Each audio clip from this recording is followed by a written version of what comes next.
No, we have two more. Sorry. Robin Astley. I beg your pardon if I didn't pronounce that correctly. Is that correct? Astley? Astle? I beg your pardon. Robin, please come forward.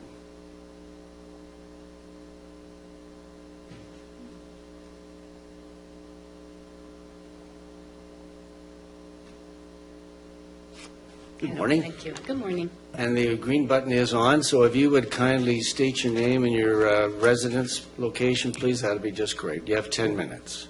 My name is Robin Astle. I'm a resident of Oshawa. Thank you very much. Okay.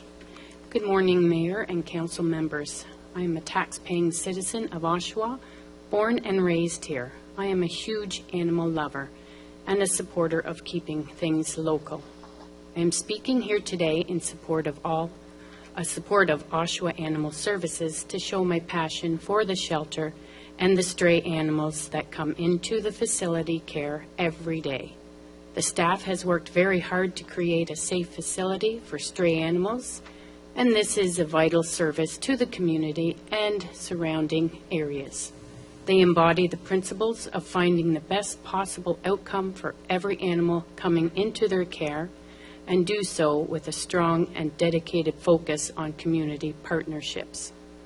I have numerous friends that have adopted animals from Oshawa Animal Services and have been super happy, not only with the years of happiness of bringing a new pet into their home, but happy with the friendly and well-educated, experienced staff that stepped them through the adoption process. Over the years, I have heard amazing rescue stories and listened to families that have lost a pet and were brought back together due to our local animal shelter. We, and I speak for the community, are very proud to have this vital service. Oshawa Animal Services has been ready and willing to take on any needy animal that comes through the doors. Lost animals are reunited. Appropriate rescues are sought out for dogs with behavioral and training issues. Pregnant cats are placed in loving foster homes to have their kittens in safe home environment. Multiple off-site adoption centers have been set up so cats and small animals can find their forever homes even faster. And the community comes together to raise extra money for animals requiring extensive medical care. These are just a few examples of the amazing things that happen at Oshawa Animal Services every day. They are committed and make every effort to reunite all lost pets with their owners. In cases where this is not possible, the animal is placed up for adoption in hopes of finding a new home. We, the people of Oshawa, trust Oshawa Animal Services, and we should. The supervisor and staff strive every day to do the best for the animals and the residents, and it shows. This team will put the needs of the animal first and do so at as cost efficiently as possible. We cannot lose this very important city service that is funded by taxpayers. The Oshawa Animal Services belong to the people of Oshawa. Our tax dollars, along with fundraisers and generous donations, keep this very important service open. I have followed the stories for years regarding Oshawa Animal Services, and they are truly amazing and warms our hearts. They also started a comprehensive feral cat program, including socialization and adoption of all friendly cats trapped, and trap, neuter, manage, return for managed colonies. This program they set up, the feral cat problem in Oshawa, has already seen dramatic improvement. This decrease in feral cat population living at large helps local wildlife and domestic animals that may otherwise tangle with these cats. The shelter offers support for colony caretakers through a food bank, shelter builds and training sessions.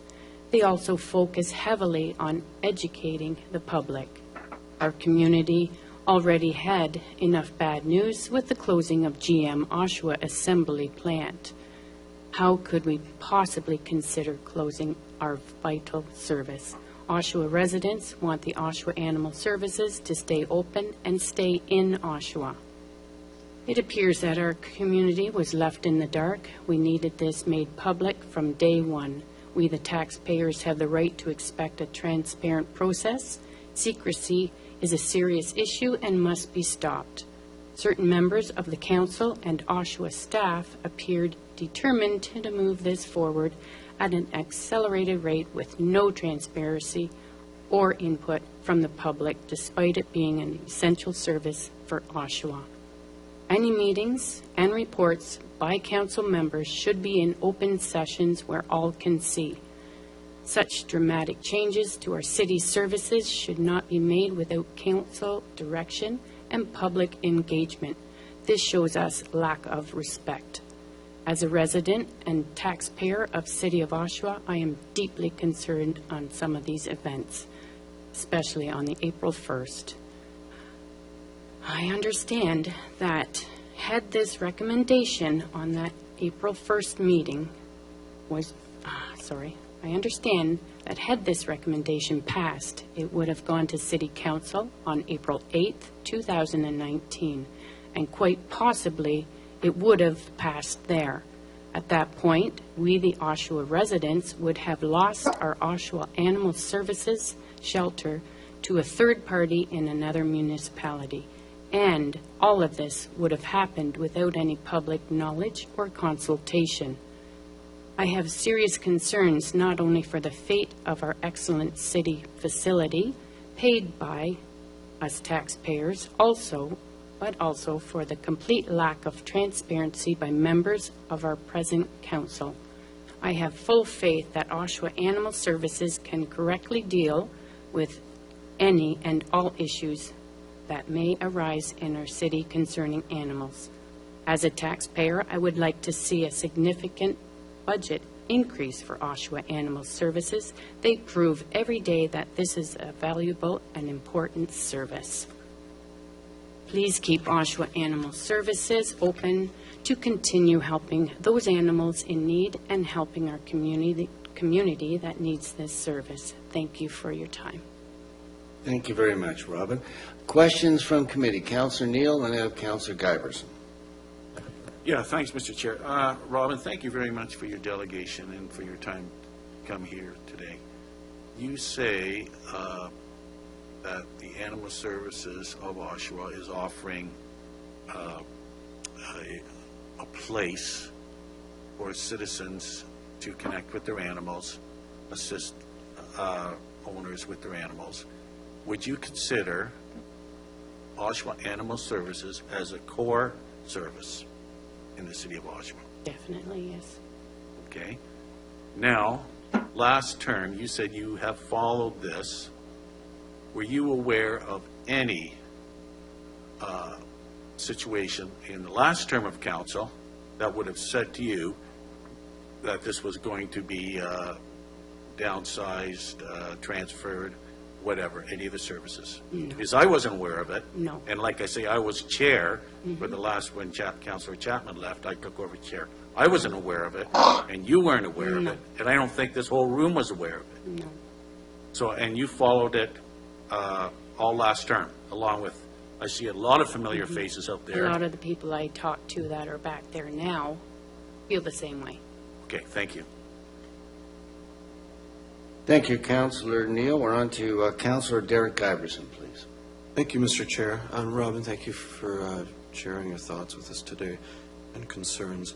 I just wanted to go back to two things that you brought up in your delegation. And one of them I'll just preface by saying, because you had expressed concerns over a potential timeline that could have unfolded. And I did want to just make mention in passing that when recommendations and reports come from staff, I think the fear you expressed was that it was sort of a straight line, like a basketball going right into a net, and I would say that in reality, the way that things move tends to be more like a pinball machine in terms of the path that they travel. It's usually not a straight line, including being here today further after that date. But in terms of transparency, and openness. Just for clarification, you may have understood that I have moved a motion to refer the report back to staff to create one for public consumption, which is the document that's now on the agenda.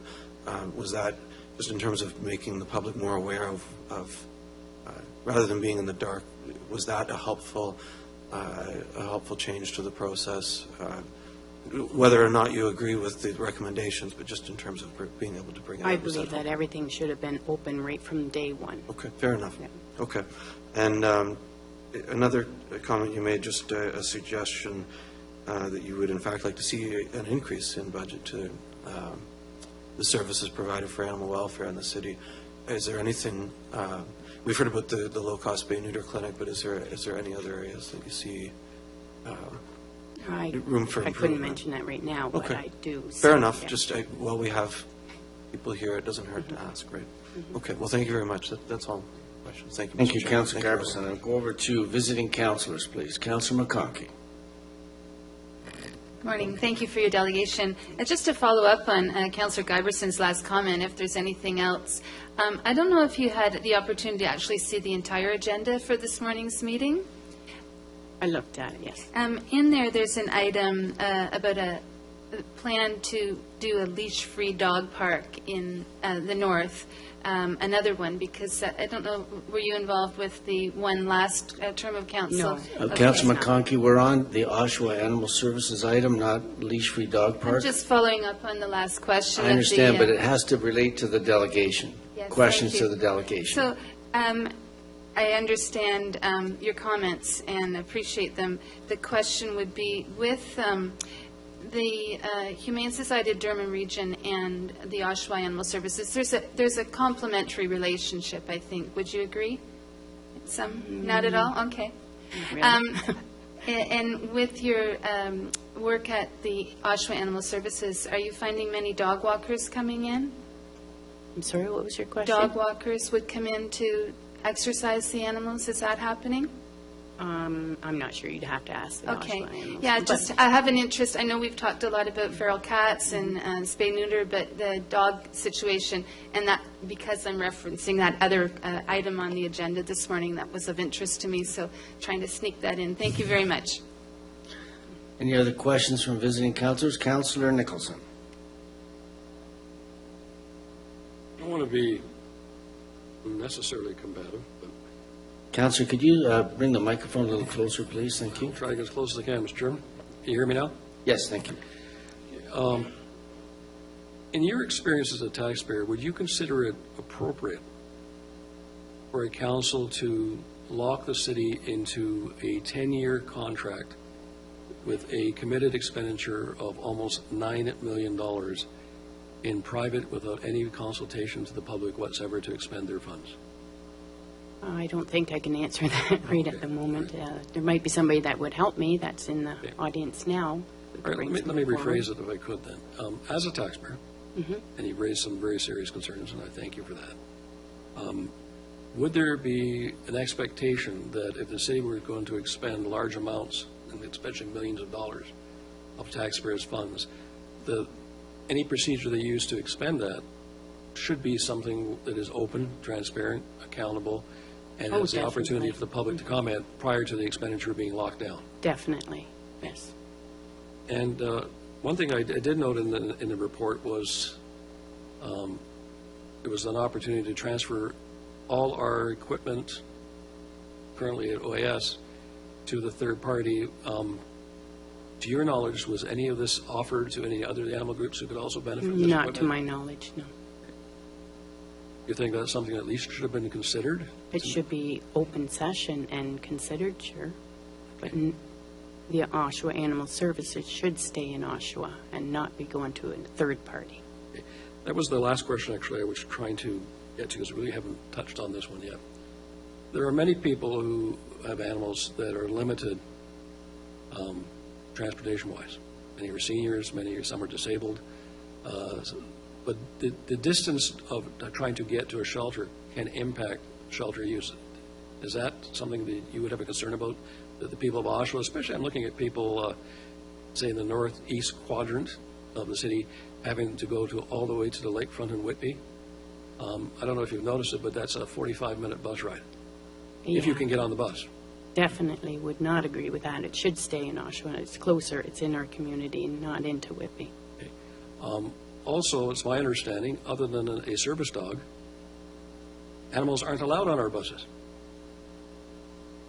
So how does one that's got limited access get to a shelter in southern Whitby if you happen to be in northeast Oshawa? Have you considered that as a concern to access our That is a shelter? concern, yes.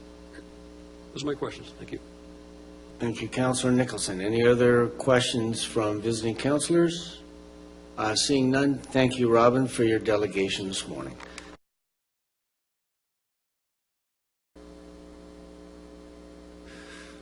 We've concluded the delegations. We're now on to correspondence requiring action.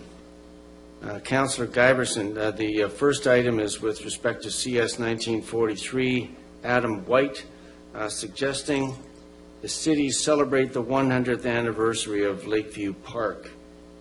Do you Motion have to a- refer to staff. Yes, thank you. This motion has been referred to staff. All those in favor? And none opposed. Thank you.